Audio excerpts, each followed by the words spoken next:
Your sister deserved the bonus. She's the successful one. My dad grinned while handing her the leftovers. I just nodded and stated, then she can handle your mortgage too. That evening, I terminated every payment and observed their faces drop when the landlord arrived. I, 32M, thought I was the family failure until I realized I was just the family ATM. Growing up, I always knew my sister was the golden child. She had the grades, the charm, the ability to make our parents beam with pride at every family gathering. Meanwhile, I was the one who scraped through college, bounced between jobs, and apparently never quite measured up to their expectations. What they didn't know was that while my sister was collecting accolades, I was quietly building a tech consulting business that had become more successful than any of us had imagined. The revelation came last month during what was supposed to be a celebration dinner. My sister had just landed a promotion at her marketing firm, and Dad insisted we all gather at their house to commemorate the occasion. I arrived with a bottle of expensive wine, genuinely happy for her success, despite years of feeling like the family disappointment. The evening started normally enough. Mom fussed over the dinner preparations while Dad regaled us with stories about how proud he was of my sister's achievement. She sat there glowing, soaking up every word of praise like she always did. I listened quietly, accustomed to being the audience rather than the star of these family moments. After dinner, Dad disappeared into his study and returned with an envelope. He announced that he had a special bonus to give out, something he'd been saving for a deserving family member. My sister's eyes lit up immediately, and I felt a familiar knot form in my stomach. Even at 32, I still felt like that overlooked kid hoping for a crumb of recognition. Dad handed her the envelope with a theatrical flourish, explaining that she deserved it because she was the successful one, the one who had really made something of herself. My sister opened it to reveal $5,000 in cash. She squealed with delight, hugging our parents while they beamed at her like she'd just won a Nobel Prize. I sat there nodding politely, swallowing the bitter taste of being invisible once again. Dad noticed my expression and quickly added that there were some leftovers in the kitchen I could take home, as if day-old pot roast was somehow equivalent to $5,000. He was still grinning when he said it, completely oblivious to how that felt. That's when something inside me snapped. I looked at him calmly and said that if my sister was truly the successful one, then surely she could handle taking over his mortgage payments. The room went silent. Dad's grin faltered, and my sister stopped mid-celebration to stare at me with confusion. Dad asked what I meant, his voice suddenly uncertain. I explained that since I was apparently not the successful child, it wouldn't make sense for me to continue covering his monthly mortgage payment of $2,800, plus the property taxes, plus the homeowner's insurance. If my sister was the family success story, she should be the one shouldering that responsibility. The color drained from Dad's face.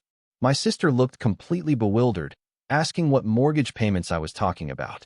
It became clear in that moment that my parents had never mentioned to her that I'd been covering their housing costs for the past 4 years. I pulled out my phone and showed them the banking app, scrolling through months of automatic transfers. Every month, without fail, $3,200 going directly to their mortgage company. I explained that when Dad had come to me 4 years ago, panicking about potential foreclosure after his early retirement didn't go as planned, I'd quietly stepped in to help. I never made a big deal about it, never asked for recognition, just handled it because they were family. Mom tried to interrupt, saying they were grateful, but I wasn't finished. I continued scrolling, showing them the additional payments I'd been making. The car insurance for both their vehicles, the quarterly property tax payments, the emergency home repairs when their water heater died last winter, the medical bill payments when Dad's insurance didn't cover his physical therapy, even the monthly grocery allowance I'd been depositing into Mom's account. My sister's face had gone pale. She asked why she didn't know about any of this. I told her it was probably because successful people don't need to worry about such mundane family financial matters. That was apparently my job, despite being the family disappointment. Dad started stammering about how they'd always planned to pay me back, but I cut him off. I explained that I wasn't asking for repayment. I was simply acknowledging that since I wasn't the successful child, it made sense for the successful child to take over these responsibilities. After all, logic dictated that the family success story should be the one supporting the parents, not the family failure. I stood up to leave, mentioning that I'd be canceling all the automatic payments first thing Monday morning. Dad grabbed my arm, suddenly panicked, asking if we could talk about this. I told him there was nothing to discuss. He'd made it clear where I stood in the family hierarchy, and I was simply adjusting my financial contributions to match that assessment. My sister finally found her voice, protesting that she couldn't afford to cover those payments on her salary. I suggested she might want to discuss that with Dad, since he seemed so confident in her success. After all, $5,000 bonuses indicated someone who was clearly thriving financially. The drive home was the longest 20 minutes of my life. My phone started ringing before I even reached my apartment. First Dad, then Mom, then my sister. I let them all go to voicemail. Monday morning arrived, and I kept my word. Every automatic payment was canceled. The mortgage company would receive their final payment from me that month, and after that, my parents would need to figure out their own arrangements. The voicemails kept coming throughout the week. Dad's messages went from apologetic to desperate to angry and back to pleading. Mom left tearful recordings about family loyalty and forgiveness. My sister's messages were a mix of confusion and panic, clearly realizing that her promotion salary couldn't cover what I'd been quietly handling for years. By Wednesday, Dad called to tell me they needed to talk immediately. He'd spoken with the mortgage company and learned they had exactly 30 days to arrange new payment methods or face foreclosure proceedings. The panic in his voice was unmistakable. I agreed to meet them for dinner that Friday, curious to see how this would play out. Update 1. Friday's dinner was unlike any family gathering we'd ever had. I arrived to find my parents and sister already seated, looking like they'd barely slept all week. The usual cheerful family dynamic was nowhere to be found. Dad started by apologizing for his comments the previous weekend. He claimed he hadn't meant to diminish my contributions to the family, and that he'd always appreciated my help. I listened quietly, noting how different his tone was when he actually needed something from me. My sister jumped in, explaining that she'd spent the week running numbers and had come to understand the true scope of what I'd been covering. She seemed genuinely shocked by the amounts involved, admitting she'd had no idea I was supporting our parents to such an extent. Mom tried a different approach, talking about family bonds and how money shouldn't come between us. She suggested we could work out some kind of arrangement where everyone contributed according to their abilities. I found it interesting how quickly the narrative had shifted from celebrating my sister's success to needing my financial support. I let them talk for nearly an hour before responding. I acknowledged Dad's apology but pointed out that his words had simply revealed what he really thought about my place in the family. For 4 years, I'd been quietly ensuring they could maintain their lifestyle and home, but somehow I was still viewed as the less successful child. Dad tried to argue that success wasn't just about money, that my sister's achievements in her career were different but equally valuable. I agreed completely. I told him that was exactly why she should be the one taking over the financial responsibilities. After all, if career achievements were what mattered most to him, then the high achiever should be the one supporting the family. My sister looked uncomfortable, finally admitting that her salary, while good, couldn't cover both her own expenses and our parents' needs. She asked if we could split the responsibilities somehow.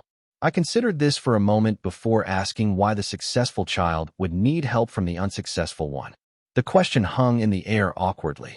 Mom tried to change the subject, but I pressed forward. I explained that I wasn't angry about the money itself. I was hurt by the complete lack of recognition or appreciation for what I'd been doing. While they were celebrating my sister's achievements, they were taking my contributions completely for granted. Dad asked what it would take for me to reconsider. I told him I'd need to think about it, but that any future arrangement would look very different from the past 4 years of silent support. As I was leaving, my sister pulled me aside. She apologized for not knowing about the payments, admitting she felt terrible about accepting the bonus while I was covering such major expenses. She asked if I'd been struggling financially because of the payments to our parents.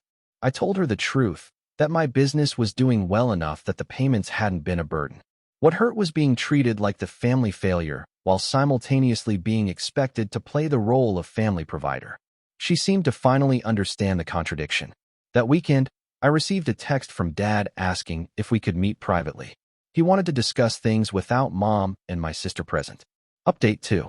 Dad and I met at a coffee shop the following Tuesday. He looked like he'd aged years in the past 2 weeks. He started by admitting that he'd made a mistake, not just with his comments, but with how he'd been treating me for years. He explained that he'd always been proud of my sister's conventional success because it was easy to understand and celebrate. Academic achievements, corporate promotions, and public recognition were things he could boast about to his friends. My success was different, more private, more complex, and honestly, something he didn't fully comprehend. I appreciated his honesty, even if it stung. He continued, explaining that when I'd started helping with their mortgage, he'd been so relieved and grateful that he'd simply accepted it without really thinking about what it meant. Over time, it had become normal, expected, just part of how our family functioned. Dad admitted that he'd been taking my support for granted while simultaneously undervaluing my achievements. He said he realized now that building a successful business and being able to support your parents at 32 was actually a significant accomplishment, one he should have been recognizing all along. I asked him why he'd never mentioned my financial support to my sister. He looked uncomfortable, explaining that he'd been embarrassed about needing help at all. He was supposed to be the one supporting his children, not the other way around. Keeping it quiet had allowed him to maintain some sense of dignity, even if it meant my contributions went unacknowledged. The conversation shifted when Dad pulled out a folder. Inside were documents from his financial advisor, showing a plan they'd developed over the past week. He'd been exploring options for downsizing their home, reducing their monthly expenses, and potentially taking on part-time work to cover their basic needs. He explained that the foreclosure notice had been a wake-up call. They couldn't continue depending on me indefinitely, and it wasn't fair to expect my sister to take over responsibilities she couldn't afford. They needed to find a sustainable solution that didn't burden either of their children. I was surprised by this approach. I'd expected him to try convincing me to resume the payments, not to present a plan for independence. Dad seemed to notice my reaction and explained that the past 2 weeks had forced him to confront some uncomfortable truths about their financial situation and their relationship with both their children. He asked if I'd be willing to help them transition to this new arrangement over the next few months, not as an ongoing obligation, but as a bridge while they implemented their downsizing plan. In return, he wanted to make some changes to how our family operated. The first change would be complete financial transparency. No more hidden arrangements or unspoken expectations. If either child was helping with anything, everyone would know about it, and appreciation would be expressed openly. The second change involved how achievements were celebrated in our family. Dad admitted that he'd been narrow in his definition of success and wanted to make sure both his children felt valued for their different strengths and accomplishments. I told him I needed time to consider his proposal, but that I appreciated his willingness to address the underlying issues rather than just the immediate financial crisis. That evening, my sister called. She'd apparently had her own conversation with our parents and wanted to discuss something with me. She asked if we could meet for lunch the next day. Update 3. My sister and I met at a restaurant we'd gone to as kids, a place that held good memories before family dynamics became so complicated. She looked nervous, fidgeting with her coffee cup before finally starting to speak. She began by apologizing, not just for the bonus incident, but for years of being oblivious to the full picture of our family's finances. She admitted that she'd been so focused on building her career and earning our parents' approval that she'd never questioned why they seemed so financially comfortable despite Dad's early retirement. My sister explained that learning about my contributions had forced her to reevaluate a lot of things. She'd always felt pressure to be the perfect daughter, the one who made our parents proud through traditional achievements. She'd never considered that I might be carrying burdens she didn't even know existed. She asked about my business, really asked, for the first time in years. I found myself explaining how I'd built my tech consulting company, the challenges I'd faced, the successes I'd achieved. She listened intently, occasionally asking questions that showed she was genuinely trying to understand what I'd accomplished. My sister then surprised me by sharing her own struggles. The promotion everyone had celebrated came with significantly more responsibility and stress, but only a modest salary increase. She'd been working 60-hour weeks and was beginning to question whether the career path she'd chosen was actually making her happy or just meeting other people's expectations. She told me she'd calculated her finances over the weekend and realized that even if she could afford to help with our parents' expenses, it would mean giving up any hope of saving for her own future or potentially starting a family. The weight of that responsibility felt overwhelming. I found myself feeling sorry for her in a way I hadn't expected. We'd both been playing roles that our parents had unconsciously assigned us. She was the achiever who made them look good, and I was the provider who kept them stable. Neither role had left much room for us to just be their children. My sister proposed something unexpected. She suggested that instead of either of us taking over our parents' full financial support, we should encourage them to follow through on Dad's downsizing plan, while we both contributed smaller, more manageable amounts to help with the transition. She'd researched affordable senior living communities and found several options that would cost less than their current housing expenses. She offered to take the lead on helping them navigate that process, using her project management skills from work to coordinate the logistics. In return, she asked if I'd be willing to provide some financial support during the transition period, but as a temporary measure with a clear end date. She also wanted to contribute what she could afford, making it a true partnership rather than one person carrying the entire burden. I was impressed by her practical approach and her willingness to take on the emotional labor of helping our parents downsize. It felt like the first time we'd worked together as a team rather than competing for different types of approval. We agreed to present this joint proposal to our parents, with some conditions. First, complete transparency about everyone's financial contributions and limitations. Second, a clear timeline for transitioning to independence. Third, a commitment from our parents to acknowledge both of our contributions, financial and otherwise, going forward. My sister also insisted that we establish better boundaries about family expectations. She didn't want to be the only one expected to provide emotional support and family coordination, and I shouldn't be the only one expected to provide financial support. As we were finishing lunch, she brought up the bonus incident one more time. She said she decided to use the money as a contribution toward our parents' moving expenses, making it a gift that actually served the whole family rather than just a reward for her achievements. That evening, we called our parents together and presented our unified plan. The conversation that followed was unlike any family discussion we'd ever had. Honest, practical, and focused on solutions rather than emotions or blame. Final update. 3 months later, our family looks completely different than it did that night when Dad handed my sister the bonus. Our parents successfully downsized to a senior living community that costs less than half of their previous housing expenses. Dad found part-time work as a financial advisor for retirees, which gives him purpose and covers their basic living costs. Mom has gotten involved in the community garden and seems happier than she's been in years. The transition wasn't without challenges. There were emotional moments when they had to part with belongings that held memories and practical complications with coordinating the move. But having my sister take the lead on logistics while I handled the financial bridge made it manageable for everyone. I resumed making temporary payments for 3 months while they got settled, but with complete transparency this time. Everyone knew exactly what was being paid, why, and for how long. My sister contributed what she could afford and took on all the coordination responsibilities, from finding movers to helping them set up their new home. More importantly, our family dynamic has fundamentally changed. Dad makes an effort to acknowledge my business achievements and asks about my work with genuine interest. When I landed a major contract last month, he was as proud and vocal about it as he'd ever been about my sister's promotions. My sister and I have developed a real relationship for the first time in years. We grab lunch monthly and actually talk about our lives beyond surface-level updates. She's been considering making some career changes, prioritizing her happiness over external validation, and I've been her sounding board through that process.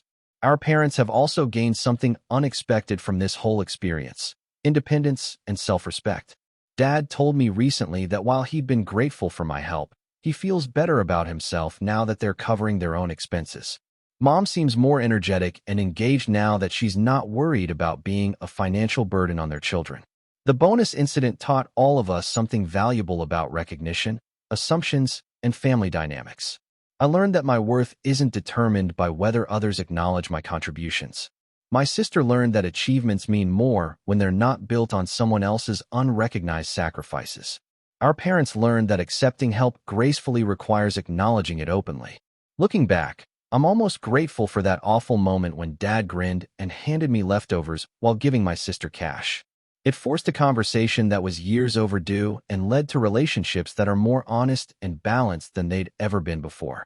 The family ATM is permanently closed, but the family itself is stronger than ever.